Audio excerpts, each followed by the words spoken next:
SNS에 불법 도박 서버를 개설해 운영한 10대 청소년들이 무더기로 경찰에 적발됐습니다. 10대가 직접 주도하고 공범 이용자도 대부분 청소년인 것으로 드러났습니다. 21대 총선 이후 좌초 위기에 놓인 현안 짚어봅니다. 에어부산 분리매각과 회사 전문법원 신설 등 현안이 쌓여있지만 해결할 수 있을지 미지수입니다. 18일 미세먼지 경보가 내려진 부산에 황사의 영향이 이어졌습니다. 황사의 영향은 19일까지 지속될 전망입니다.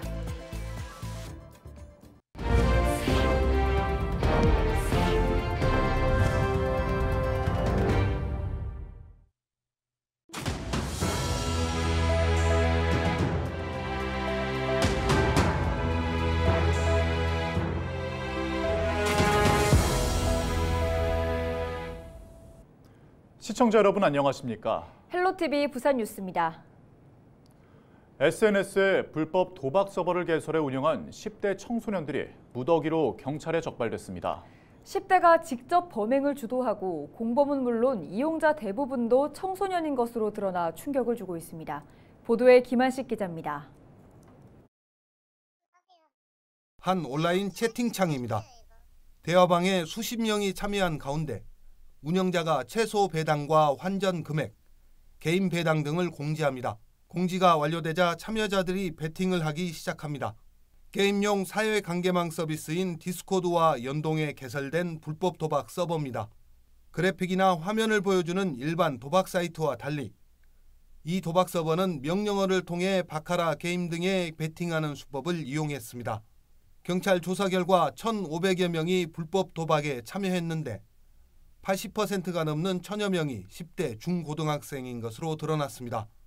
이 가운데 한 10대 청소년은 도박 중독에 빠져 입원 치료까지 받았습니다. 학교를 일단 안 갔습니다. 아침 일어나지 못하고 학교를 안 갔고 이제 밖에 나가 있으면 돈을 달라고 막 전화가 오고 막 그랬습니다. 정신병원에도 2달을 입원을 했었거든요. 그러니까 중독 증상이 있어서. SNS상에 불법 도박장을 개설한 일당은 모두 16명.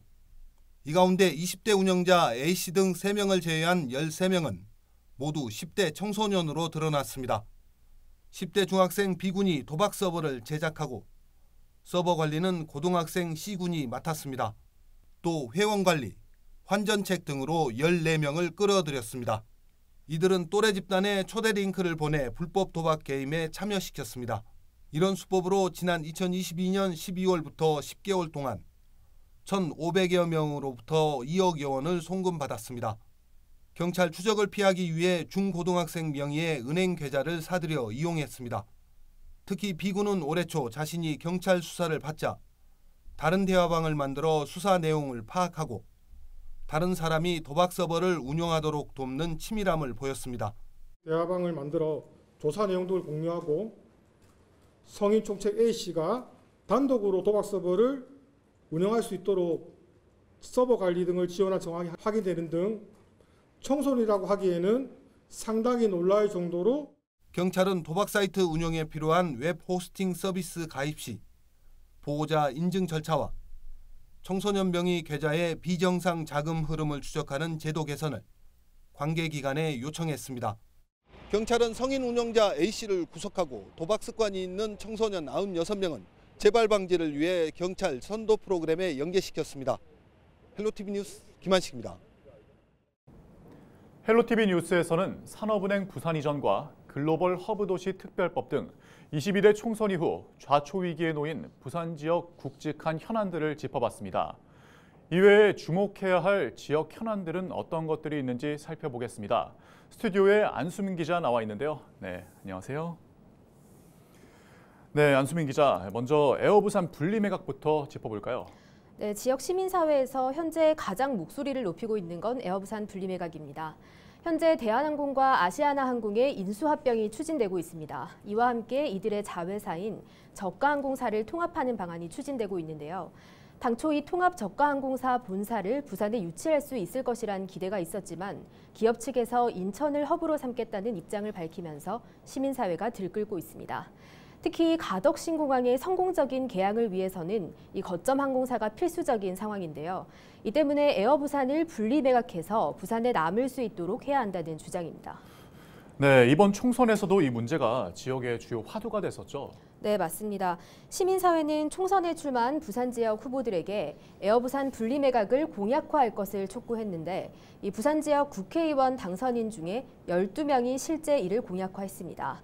앞으로 이들 당선인들이 지역사회의 목소리를 어떻게 대변할 것인지 또 성과를 가져올 수 있을지 이목이 쏠릴 것으로 보입니다.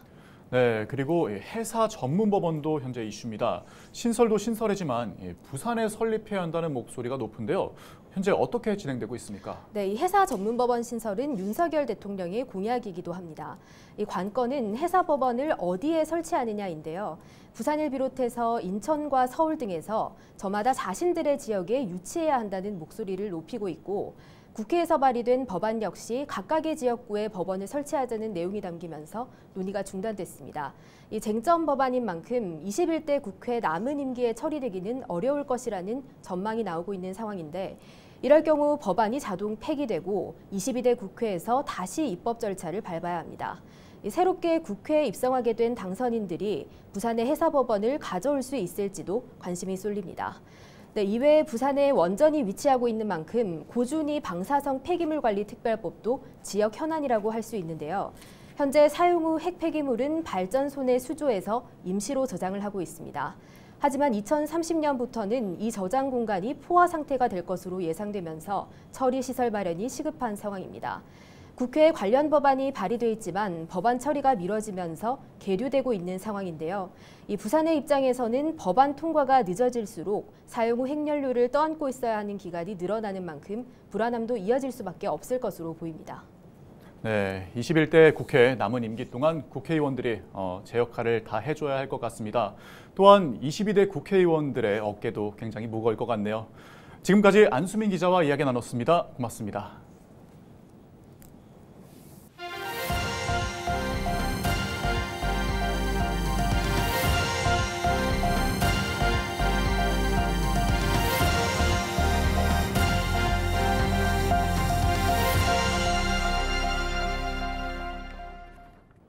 대부분 지역에 미세먼지 경보가 내려진 부산에 황사의 영향이 이어지고 있습니다. 18일 낮 1시 부산 구덕산의 미세먼지 농도는 세제곱미터당 380 마이크로그램을 기록하며 매우 나쁨 단계를 나타내고 있습니다. 부산지방기상청은 19일까지 황사가 나타나는 곳이 있겠다며 건강관리에 유의할 것을 당부했습니다. 부산시 특별사법경찰권은 지난 2월 28일부터 4월 5일까지 수입 농수산물 취급업소 130여 곳을 대상으로 원산지 둔갑행위 등 특별 단속을 실시한 결과 18곳에서 불법 행위를 적발했다고 밝혔습니다. 특사경은 시내 식품제조와 가공업소, 횟집 등을 중점적으로 단속해 중국산 대구와 미국산 곰장어, 러시아산 명태 등을 국내산으로 표기하고 영업한 음식점을 적발했습니다. 또한 제첩국을 제조 가공한 한 업체는 중국산 제첩을 섞거나 모든 원재료를 중국산으로 사용했지만 국내산으로 속여 판매한 것으로 드러났습니다.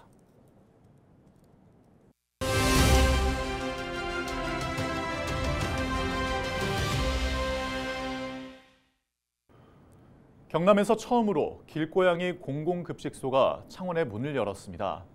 창원시가 올해 급식소 설치와 운영에 들어가는 예산을 지원하게 되는데요. 세금이 투입되는 길고양이 공공급식소를 놓고 시민들 사이에 의견이 엇갈리고 있습니다. 표영민 기자가 여론은 지금을 통해 들어봤습니다. 창원시가 길고양이와의 공존을 위해 운영을 시작한 길고양이 공공급식소. 공공급식소는 단순히 먹이 주는 곳이 아니라 길고양이 중성화를 위한 포획 장소로도 활용됩니다.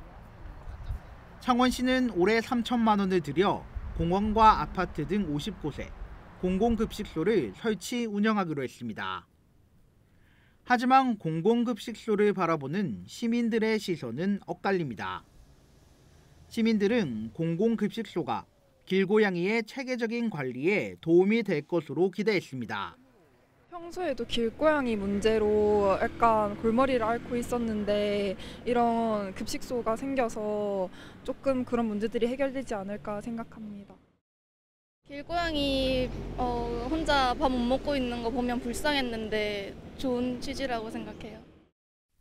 시민이 낸 세금으로 길고양이를 보호해야 하냐는 부정적인 시각도 적지 않습니다.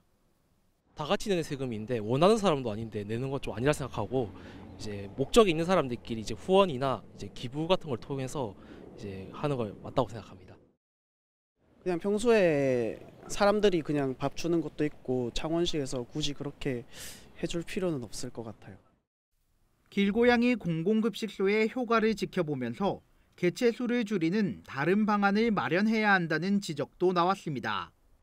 고양이 때문에 피해를 보는 사람도 있을 것이고 또 이제 그 중에서는 또 일부 학대하는 사람도 있으니까 길고양이가 늘어나는 부분에 대해서는 시에서 어떤 조치를 좀 취해주면 안 좋겠나 싶어요.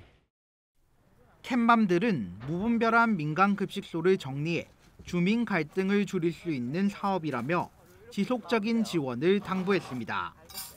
처음으로 공공급식소 사업이 운영된 게 시작됐는데 이게 책임감이 굉장히 크고 이게 올해 50호 전부로 끝나지 않고 내년에도 계속 예산이 투입이 돼서 정책적으로도 안정된 사업으로 가기를 저는 제일 바라고 있고요.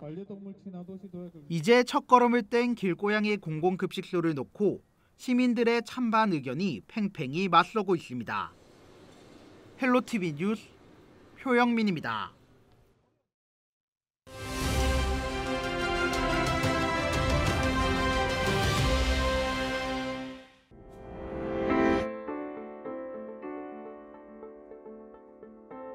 인구 절벽 앞에 놓인 대한민국에 한 줄기 희망의 빛이 보이기 시작했습니다. 20, 30대 젊은 층의 자녀 출산 계획 의향이 3년 전에 비해 꽤 긍정적으로 변화했는데요. 여성가족부가 최근 발표한 2023년 가족 실태조사 결과를 볼까요? 자녀 계획이 있다고 답한 30대는 27.6%로 9.4%포인트 올랐고 30세 미만은 15.7%로 6.8%포인트 올랐습니다. 자녀 계획이 없다고 답한 30대는 44.4%로 10.3%포인트 줄었고 30세 미만은 19%로 13.5%포인트 줄었습니다. 지난해 4분기 합계 출산율이 0.65명, 사상 최저를 기록해 충격을 줬죠. 이제 바닥을 찍고 상승세로 전환할 수 있을지 매우 의미 있는 조사 결과인 것으로 보입니다. 아이 키우는 데 드는 비용을 줄이고 경력 단절을 최소화하며 사회적 돌봄 제도를 잘 구축한다면 국가 소멸을 초래할지도 모를 인구 절벽의 위기에서 탈출할 수 있을지 않을까요? 총선을 앞두고 저출산 위기 극복 공약을 앞다퉈 내놨던 여야 정치권이 더욱 피부에 와닿는 정책을 개발해 시행해 주기를 기대해 봅니다. 데일리 브리핑이었습니다. 부산지방해양수산청이 오륙도와 주변 해역 해양보호구역에 대해 앞으로 5년간 관리 기본계획을 수립했습니다. 이번 기본계획은 자연유산의 보전과 문화유산 계승 발전 등을 목표로 노후화된 오륙도 홍보관 전시물 교체 등 총 13개 관리 사업을 추진하는 내용이 담겼습니다. 오륙도는 육지에서 1km 이내 위치해 조망이 쉬운 귀암괴석 무인도서로 해양보호생물 개바다말이 서식하고 있으며 2003년 해양보호구역으로 지정됐습니다. 경남 지역 장애인단체가 장애인 권리 보장을 위한 정책 요구안 수용을 촉구했습니다. 이들은 18일 기자회견을 열어 장애인 이동권과 노동권, 교육권 보장 등의 내용을 담은 4.20 장애인 정책 요구안을 수용하라고 주장했습니다. 또 장애인 거주시설에서 인권 유린 등이 발생하고 있다며 장애인 자립을 위한 대책 마련도 촉구했습니다. 이상으로 뉴스를 마칩니다. 저희는 언제나 지역민 여러분과 함께합니다. 시청해주신 여러분 고맙습니다.